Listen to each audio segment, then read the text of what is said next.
Saw this article, and this writer who, is he a contributing writer for SI.com. SI?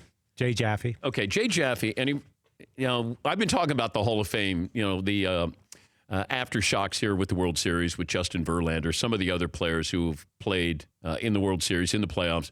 And he came out with these short paragraphs of players that we've been mentioning: CC Sabathia, Verlander, Chase Utley, Joe Mauer.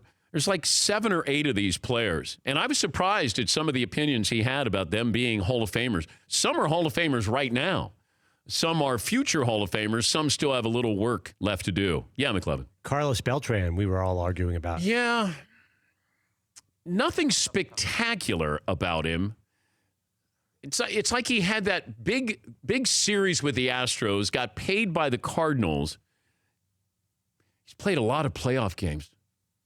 Like, he's probably played close to 75 playoff games, I'm going to guess. He's got 2,700 hits, over 400 home runs. Great field. You know what? I would say no. He always strikes me as he underachieved. Like, he should have been great. And I thought he was very good at times. Yeah, Paul. Sometimes, though, if you're a B player for 15-plus years, you get the treatment of an A player. He was a B his entire career. He had a couple years where he was like a B+. But I think he played 20. He's played 20 years, yes, hasn't he? He's in his 20th year. And he finally got a World Series with the Astros. Yes, McLevin. Remember, he was known as a bit of a playoff choker because he struck out looking to Adam Wainwright. I'm just looking up. He was with the Mets, and he struck out looking in the NLCS, and it was a big play. But then he came back and was a hero in the playoffs later on. So he kind of reversed ship a little bit. Yeah, I don't know if he's a Hall of Famer, though. Yeah, Paul. Going back to 2004 when he's with Houston, he hit .455 in the NLCS. And he got a $100 million contract out of that, didn't he? .455 in the NLDS and .417 in the NLCS. Yeah. And that's when everyone jumped on. He was the hot young property in baseball, and it never went better than that. Yeah. I don't think he's Hall of Famer. I don't know if he's going to play another season, but I don't think that matters. He's not going to get to 3,000 hits. You know, the tricky thing also is, if you look back, when's the last time we put a starting pitcher in the Hall of Fame who didn't have at least 300 wins? Now Smoltz was a reliever and a starter, so that's different. But Fergie Jenkins, was he the last 300-game winner to be in the Hall of Fame? I know, I read a crazy stat about this, but we're going to have this writer on just to talk about this. Is Justin Verlander a Hall of Famer right now? His opinion on Joe Mauer was surprising. Yes, McLevin. So Randy Johnson had 303. Glavine had 305.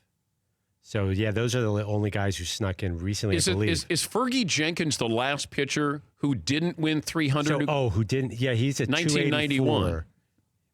Yeah, Fergie Jenkins was. Did Blyleven make it in? He's at 287. He should have been in. Yes, boy. Smoltz gets a ton of credit for his 3 years as a reliever. Yeah. 55 saves, 45 saves, 44 saves, and made the All-Star game twice as a relief pitcher. And then went back to being a starter and made the All-Star game twice again as a starter.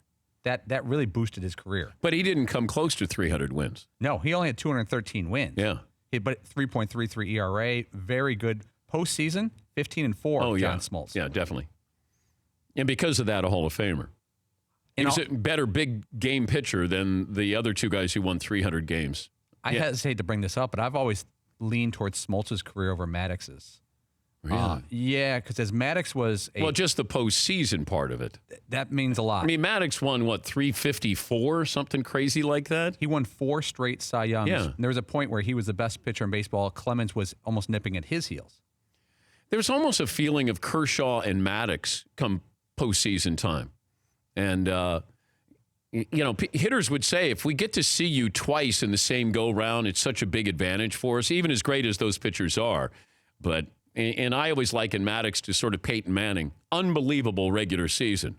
But Peyton, I don't even think had a winning record, or if he did, maybe it's a game above 500 for his postseason career.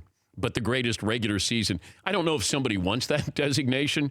Hey, you're the greatest regular season quarterback of all time. All right, we'll talk about this. Some of these guys who are Hall of Famers right now. He had an opinion on Chase Utley as a Hall of Famer right now. I threw that out on Twitter, and people said I was crazy. No, you're not crazy. Well, you're crazy, but not with that. It was my Philly fan speaking. Like, we consider him a Hall of Famer. Chase Utley probably got robbed of one MVP, if not two, by his own teammates. Ryan Howard and Jimmy Rollins, it feels like. But Chase Utley has some big numbers there. For more Dan Patrick Show, tune to Audience Channel 239 on DirecTV or download the Dan Patrick Show app.